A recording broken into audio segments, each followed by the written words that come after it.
In the quiet suburb of Kirkland, Washington, Daniel Whitaker's life played out like a Norman Rockwell painting.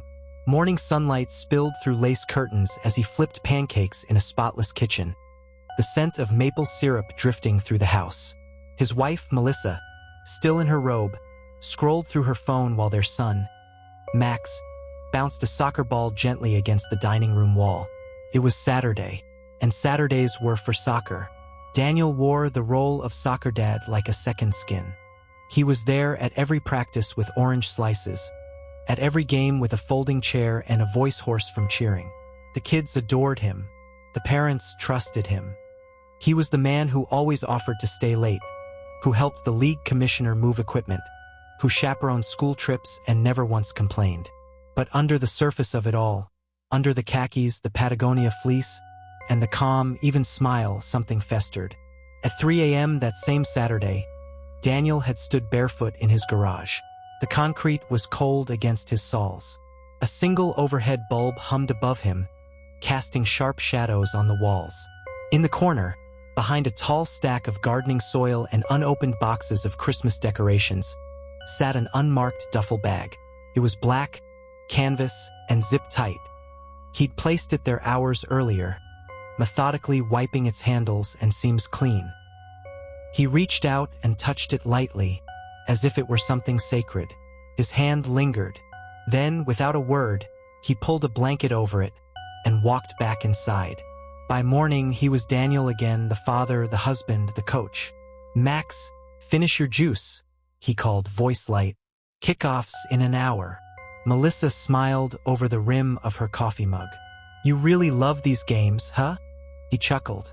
"It's the highlight of my week." In truth, he did love the games, but not for the reasons others might guess. It wasn't about Max scoring goals or coaching the kids or feeling part of the community. No, it was the illusion, the mask, the perfect lie made flesh each time he stood on that field, surrounded by laughing children and oblivious parents. The day wore on with typical suburban rhythm. The game, the post-match snacks, laughter and chatter in the parking lot. Daniel lingered, walking slowly to his car while Max pestered him for ice cream. "Sure, champ. One scoop. Then home." They drove in silence for a while. Daniel glanced in the rearview mirror, eyes flicking toward Max. In that moment, he looked fragile, innocent. A part of Daniel still ached to protect that innocence. Another part wanted to run from it. News reports buzzed quietly in the background that evening. Another missing woman, 26, last seen leaving her friend's apartment in Bellevue. No forced entry. No sign of struggle. Melissa furrowed her brow. "That's the third one in 6 weeks. That's so scary." Daniel looked up from his crossword. "Yeah, terrible." She didn't see the way his fingers tightened around the pen. Miles away, Detective Ana Ruiz stood in a cluttered office, photographs of the missing tacked to a corkboard behind her. She rubbed her temples, eyes scanning patterns. The geography didn't make sense, too far apart for one killer. But the victims had similar features. Petite, brunette, lived alone. She flipped through case notes. Something gnawed at her. Then she saw it. One of the missing, Lila Moreno, had attended a youth soccer tournament the same day she vanished. Ruiz stared at the registration list. Parents, volunteers, coaches. No red flags yet. That night, Daniel stood alone in the garage again. The lights were off. He breathed slowly, deliberately. He opened the trunk of his SUV. The duffel bag was still there.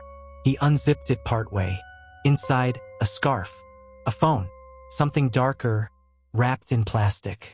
He didn't touch any of it.